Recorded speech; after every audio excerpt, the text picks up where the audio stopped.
Welcome to Electrified. It's your host, Dylan Loomis. So first up, over the weekend, we got the first number out of Giga Shanghai for September, coming in at 83,135 for both retail and export. So this is the wholesale number. Plugging that data into this simple chart, you see that that number for September is indeed a new record for 1 month out of Giga Shanghai. The previous high watermark was 78.9 thousand back in June of this year. Over the next few days, we should get the more detailed report, the one that includes the retail numbers, the actual exports, and the production figures for the month. The only thing I want to say right now, there are some folks in the Tesla community that are perpetuating the narrative that there are some demand issues surrounding this number. Now, I just want to say, even though demand is going to fluctuate for Tesla month to month, especially right now, given the macro environment, rumors of potential price decreases, different incentives being offered, these regular demand fluctuations over the course of a business cycle do not have to mean it's a problem. So the way I see it, anybody that's saying Tesla has a demand problem in China right now based on this one number, it's just not accurate. Remember, it's only a problem if something's going to drastically change with Tesla's demand over the course of maybe 6 months.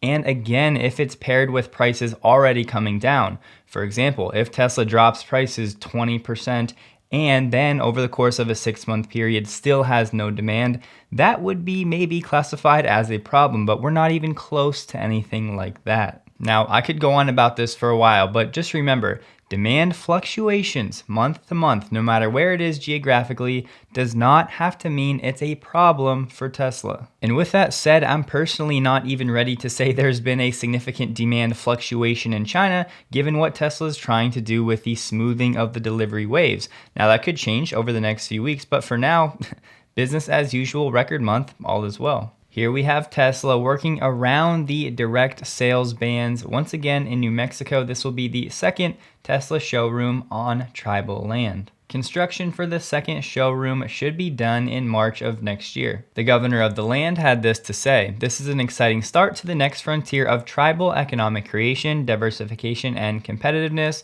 This partnership brings opportunities for economic impact and opportunities to create careers, not just jobs." Next up, we had a great tweet from Meyer going over Tesla's cash conversion cycle, showing us that it is indeed now negative, and he said it's a strong indication of industry dominance. But if you don't know what this is or how it can be negative, then it's not really that impactful, so I want to explain what this is and how it works. It's actually a lot simpler than the equation may have you think. In the purest sense, it's just a measure of how many days it takes for a business to turn invested cash, think inventory or raw materials, back into cash in its bank account.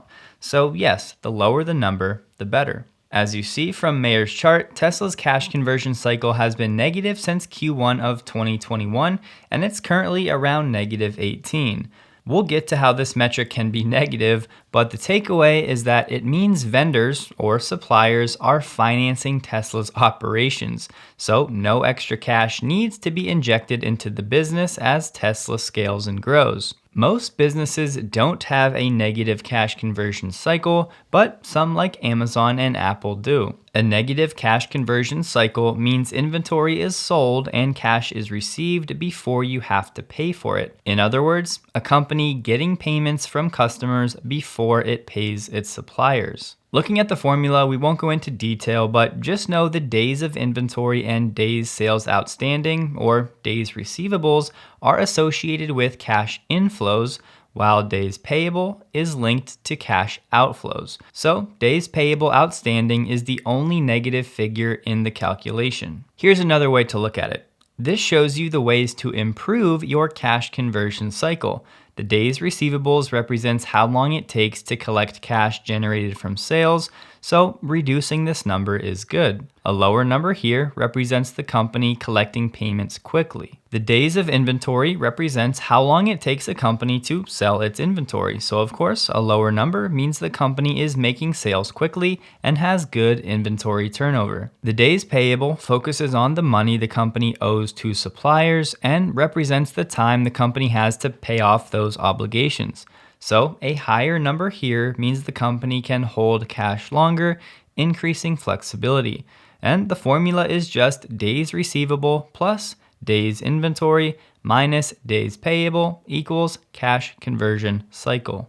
Here's a quick example of a company with a positive cash conversion cycle using this made up data. Again, it's just days inventory plus days receivables minus days payable to get the cash conversion cycle number. Now, putting it on this timeline, it'll help you visualize what's going on here. So this company receives its inventory or materials on day 0. This company has days inventory of 40, meaning it takes them 40 days from the time they get inventory to the time they actually sell it. With days receivable at 25, that just means it takes them 25 days to receive payments from customers from the time they actually sell the inventory. And with days payable of 20, that just means this company has 20 days to actually pay its suppliers or vendors from the time it receives inventory. So that's plugged in right here. So in Tesla's case, having a negative cash conversion cycle, think about it like this. If Tesla had maybe 3 months or a quarter to pay for its inventory, that would push this part of the timeline all the way out to down here, meaning Tesla's getting its supplies or inventory and selling that inventory and collecting cash from customers before it actually has to pay out all of its vendors or the people providing the supplies. So when you scale a company that has a negative cash conversion cycle, it basically means that your suppliers or your vendors are funding your operations because all of this activity is happening, generating cash flow before that company has to pay some of that cash to its suppliers or vendors. So simply put, in Tesla's case, CCC traces the life cycle of cash from when it's converted into inventory, buying materials for Tesla, to when that inventory is then sold and cash is received from the customer, to when Tesla then has to pay its suppliers for the materials. A Harvard Business blog post actually attributed Amazon's survival during the dot-com bubble to, you guessed it, operating with a negative cash conversion cycle. When a company collects outstanding payments quickly, when it correctly forecasts inventory needs, and has the opportunity to pay its bills slowly, it shortens the cash conversion cycle. So you clearly saw the trend in Tesla's cash conversion cycle. Well, now looking at GM's, here we'll go back to December of 2017 when it was good. It was at negative 20. But over the last few years, you can see the trend going in the opposite direction. GM's cash conversion cycle is now becoming longer or closer to becoming positive. I found this study, and yes, it's from 2016, but it'll give us a rough ballpark of the industry as a whole. So they did the study, and as you can see, the average net working capital days, which again is just another reference for the cash conversion cycle, for the automotive industry, it came in at 26. So from a sector perspective, automotive is actually on the lower or the better side when compared to some of these other industries. And here's just one more chart giving some different benchmarks for other cash conversion cycle timelines. As you can see, this was data for the end of 2021 when Tesla was around negative 10, but you can see where Ford falls on the list, where GM was at. We showed you the trend earlier. And at the end of last year, Toyota was positive 29 days. So shout out to Mayer for the calculation, and hopefully you have a bit better understanding of yet another reason why Tesla is well positioned to weather any storm. Speaking of weathering the storm, I just wanted to highlight this town in Florida, Babcock Ranch, that has been sustainably built, and it handled Hurricane Ian pretty well. Now sure, I don't know exactly how hard this area got hit, but it's only around 15 miles from Fort Myers. This neighborhood is a fully sustainable town that has been built with being hurricane proof in mind, and none of the 5,000 people that live there right now lost power during Hurricane Ian. This neighborhood has sustainable water and sewage systems. All of the electric and phone lines are actually buried underground, and it's supposed to be one of the first solar-powered towns in America. And of course, it's new construction, which goes a long way to helping it become hurricane proof. Next up, just a quick note here, Tesla Asia tweeting they've set up a Giga Museum at a Tesla store in Xiamen, which is the first Tesla retail light with this exhibition in South China. Here we have rumblings from some forums and a few anecdotes online that Model S and X Plaid orders may be set for delivery in Europe in Q4. Of all of the anecdotes, the earliest delivery date reported was the end of November, and the latest was in February Q1 2023. Now, yes, the orders have been open for a few weeks, but we're now getting confirmation from delivery centers of impending deliveries. And as far as I can tell, most of the configurators over in Europe still have only the Plaid versions available to buy. It's been almost 2 years since Europe has had access to the Model S and X, so definitely exciting for most Europeans that have been waiting. Next up, you guys know I've been working on a project in the background now for a few weeks. This is one of those topics that deserves a little more explanation, but for now, I just want to pass along what Cathie Wood said. Given the accelerated consumer preference shift toward EVs, used car prices and the residual value of all gas-powered autos are likely to plummet, causing serious losses in the trillion-dollar auto debt market, to which Elon said 100. Like I said, this topic deserves a deep dive, so stay tuned for that. Along similar lines, Cathie Wood & Co. at ARK Invest released an open letter to the Fed, essentially urging them to slow down with interest rate hikes because ARK Invest fears this will lead to deflation. ARK's main argument is that commodity prices are leading indicators, and while the Fed has been focusing mostly on unemployment and inflation, which are lagging indicators, ARK said most commodity prices, again supposedly leading indicators, have peaked and, except for food and energy, are falling on a year-over-year basis. Should be noted, Elon has seconded this sentiment from ARK Invest, saying that he thinks the Fed should slow down. They then shared this table, and I would focus on this column, how much from the peak all of these different commodities have dropped. Another argument ARK Invest makes is that many retailers have seemingly over-ordered inventory. Now they're going to have this backlog. When that happens, they are forced to lower prices. If they're doing that into an economy that's slowing down because interest rates are rocketing up at a fast pace, that of course means prices, there's going to be a lot of downward pressure. Once again though, this is what the Fed wants to happen. And ARK concludes with, could it be that the unprecedented 13-fold increase in interest rates during the last 6 months, likely 16-fold come the next meeting, has shocked not just the US, but the world and raised the risks of a deflationary bust? Again, I don't like making predictions, but I do really love studying the data and the historical trends. So again, stay tuned for more on this topic. Here we have a photo from the Tesla Truck Club of a Rivian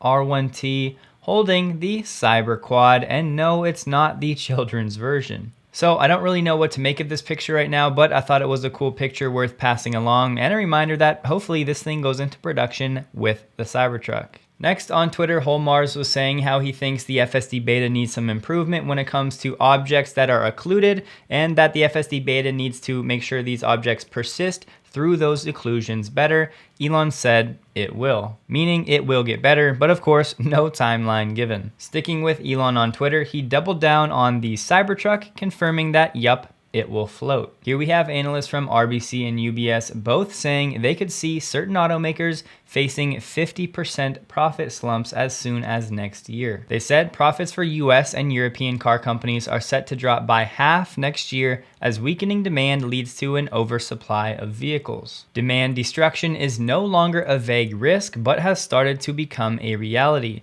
A 3-year run of unprecedented pricing and margins is about to end abruptly, with a glut of cars beginning to emerge as soon as 3 months from now. But the tone was a little different when it comes to their analysis of Tesla. They said they see Tesla continuing its aggressive growth through cutting prices and leveraging costs, while RBC said it's very well positioned midterm as the low-cost EV provider. Many people out there would roll their eyes to being the low-cost EV provider, but I suppose it's all relative. And one benefit of playing in the luxury sandbox where Tesla is, UBS does favor automakers with luxury exposure like Mercedes due to the higher resilience of higher income household spending. Next, we have Rivian facing a recall for basically all of its vehicles, including electric delivery vans for Amazon. Now, before anyone panics, Rivian estimates that only around 1% of those vehicles will actually have this defect, which is basically a loose bolt. Rivian said if this fastener is not tight, it could affect the alignment of the front wheels, potentially causing vibrations and noise and changing the feel of the steering. And in rare instances, it could lead to a loss of steering control and potentially a crash, but Rivian is aware of no injuries. Dan Ives believes this recall is not going to be expensive for Rivian, and the Rivian service centers are basically just going to check the fasteners and tighten them if needed. So again, probably more PR damage than financial damage, but definitely a headache for Rivian to have to go through all of these thousands of vehicles and check that fastener to see if it's tight. Next up, yes, this is data for just 1 month, but it's the first time it's happened, so I wanted to pass it along. The Model Y, the best-selling vehicle in Germany for the month of September. And yes, this is the third month of the third quarter, which ordinarily is a big month for imports from Giga Shanghai. However, the Model Y, there were 9,846 new registrations for the month. Second place was only 7,095. That was the VW Golf. And for the month of September, of the 224.8 thousand passenger cars sold total, 44,389 were full battery electric, making up a 20% market share. And last up for today, we have the CEO of Chrysler, a company with no EVs so far, saying he thinks they're best positioned to take on Tesla. He said, "I think Chrysler is the one brand in the portfolio that has the capability to do that. They'll be hyper-focused on just a battery electric vehicle offering. The design themes, we saw a little bit of it when you saw the Airflow design." And he said, "And I think that we've got a real shot at taking on Tesla." So we'll see.